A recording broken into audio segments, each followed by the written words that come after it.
presented by Yes Music Entertainment.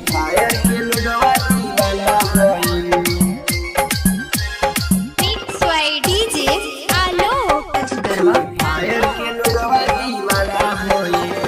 TikTok गइल भीगो बिगइल मनवा बेगाना भइल। टिकटॉक गइल भीगो बिगइल मनवा बेगाना भइल। पबजी वाला भाई अब घंटा डोलाई फ्री फायर के लोगवा दीवाना भइल। पबजी वाला भाई अब घंटा डोलाई फ्री फायर के लोगवा दीवाना भइल।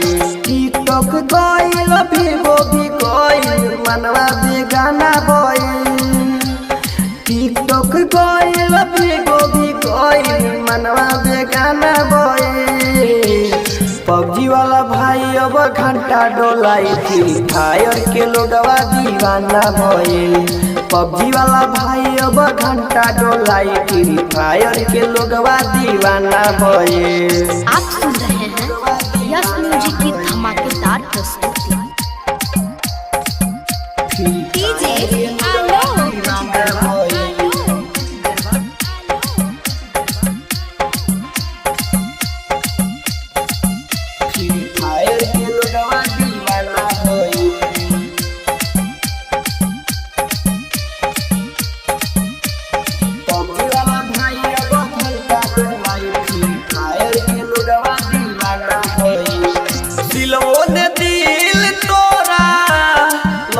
ने मुंह मोरा पैसे के करी भरोसा हिम्मत ने साथ छोड़ा।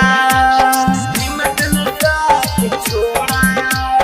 हिम्मत ने साथ छोड़ा।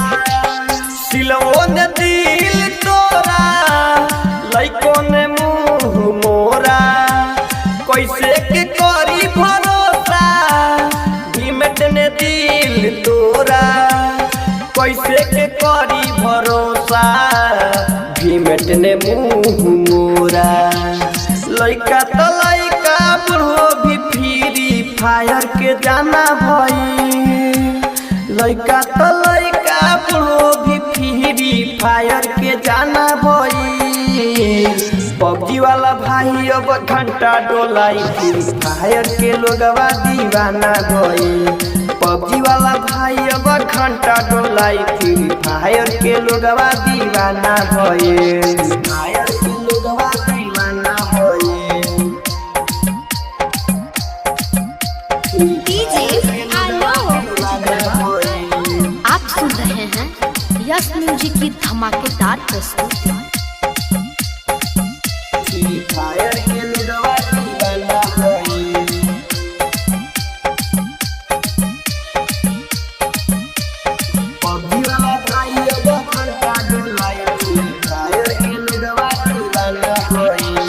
दिल के सदिलिप भी चाहे संदीप के बसल निगाहे आंसू धनंजय रतिया ओही में खाली बितावे। ओही में खाली बितावे। ओही में खाली बितावे। दिल के सदिलिप भी चाहे संदीप के बसल निगाहे आंसू धनंजय रतिया ओही में खाली बितावे। धासु धनंजय रतिया ओही में खाली बितावे। मद हो समान चंद कहेले बतिया सगरो हंगामा भइल। मद हो समान चंद कहेले बतिया सगरो हंगामा भइल।